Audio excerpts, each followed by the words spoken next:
And entering the chat, shooting 49%, averaging 26 points per game, the youngster, Ja Morant. NBA champ and three-time All-Star Rip Hamilton here now to talk about this race for MVP. We saw Embiid leading the odds there, but is he your leader in the clubhouse, considering the way Jokic is playing right now as well? Mike, I would have to say yes. Joel Embiid has been a monster all season long so far for the 76ers roster.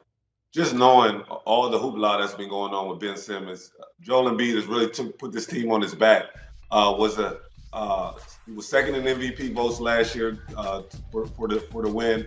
This year he's come out and he's added new wrinkles to his game, not just on the offense end, but from a scoring ability, but from a passing ability.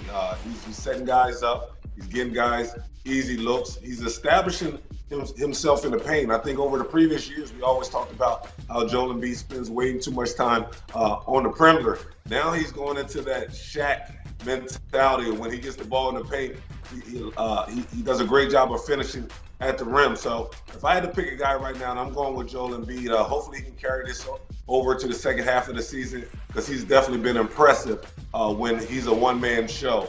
Now adding James Harden to the team, I want to see if he can still establish himself the same way on the offensive end.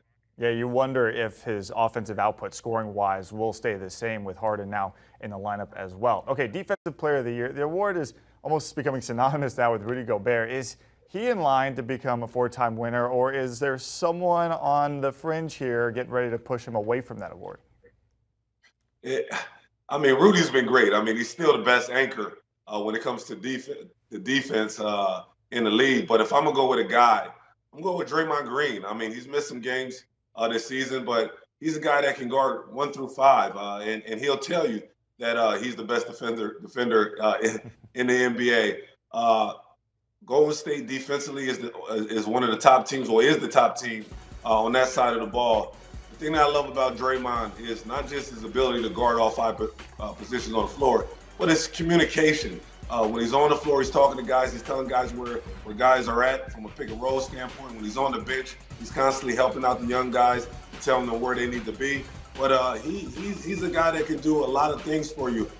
There's never a mismatch when it comes to him guarding anybody on the floor. So if I had to go with a guy, I'm going with Draymond Green. Yeah, such a key piece of their dynasty run just a few years ago. All right, so far for the season, who would be your most improved player? I'm going with Bridges out in Charlotte. I think a lot of people look at LaMelo Ball and see that the step that he's made in his second year. But Miles Bridges has been excellent for this ball club. And a lot of people just look at him as a dunker. And I just thought he was a dunker, especially watching him in his younger years. This guy can really shoot the ball from the three-point line. He added that wrinkle to his game this offseason. He's really been a highlight reel on the offense end. He gets after it. On the defensive side of the ball, his energy is unmatched, especially being out there on the floor with the guys. I just think that he's the guy. He's been not shooting the ball well late from the three-point line, but I just think from the way he started out, and hopefully he gets his rhythm going into the second half of the year, I got this guy as being the most improved player for the Charlotte Hornets. All right, Tyler Hero down in Miami got a lot of early buzz in the season for Sixth Man of the Year. Is he still the guy coming off the bench who will likely take it home, considering he came right out of the gate and everyone's immediately pointing to him as, hey, there's the Sixth Man of the Year winner? Yeah, Tyler's benefit from having guys out early in the season. Jimmy Butler being out for some games, Bam being out, Kyle Lowry being out. And Tyler's really benefited of that. I love his role coming off the bench. Kind of reminds me of a guy that I played against, Ben Gordon. The human microwave, a guy that can get hot really fast. And I like him coming off the bench, averaging 20 points. Only guy in the NBA that's averaging 20 points off the bench. But I like him coming off the bench because when he comes off, he can look for a shot. When you got him in the starting lineup, you got too many weapons out there. And a lot of times he get lost. So now with him coming off the bench, he understands his role is to get buckets. And he was really showcasing that in the first half of the year. Yeah, you might think he get lost, but he's got more confidence than most people on any NBA court. All right, speaking of guys picking up confidence as their rookie years go on, Cade Cunningham, Scotty Barnes, Evan Mobley, there's a lot of guys in the Rookie of the Year conversation. But for you, as we sit here now, just after the All-Star break, who's leading that race? As much as I want to pick my Detroit guy, Cade Cunningham. I got to go with Evan Mobley. I mean, his impact on both sides of the ball is second to none. He has the ability to guard all 5 positions on the floor. He can be your anchor. He can be the guy that guards 1 through 4. He can switch out and pick and rolls. He can clean. He's the cleanup man. He can block shots. He gets in passing lanes.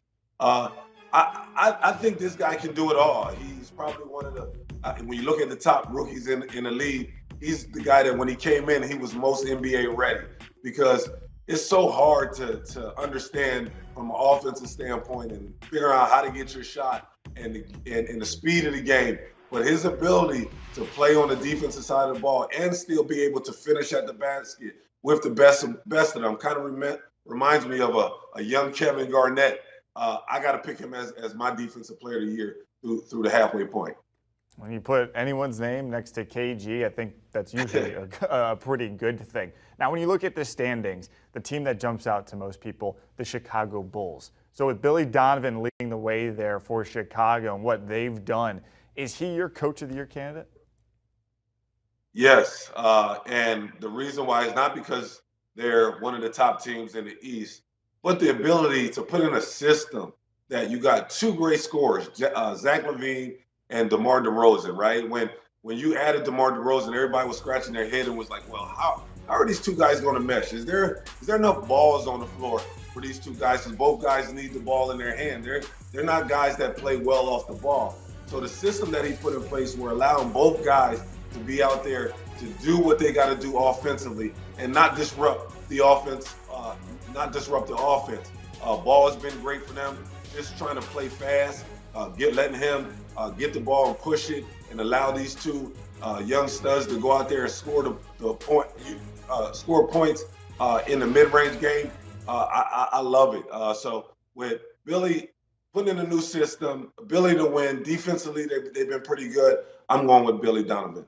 All right, let's see if the Bulls can keep it going. Currently sitting atop the East there with the Miami Heat. We'll see if those guys can improve and get it going in the playoffs. Thank you so much, Rip. Let's take another look at these picks. Screen grab them, frame them, take a mental picture. Do what you got to do to make sure you hit up Rip Hamilton and let him know where he was right and wrong here. His pick to win MVP again, Joel Embiid, having a big year there for the 76ers. Defensive Player of the Year, Green, Bridges, Most Improved Player, Sixth Man of the Year, Hero, and Rookie of the Year, Mobley. And as we just mentioned, Billy Donovan from the Bulls to take home Coach of the Year. Do you want a sports network that delivers everything that matters about the game? The highlights, the picks, the instant analysis, no yelling, no fake debates, no politics.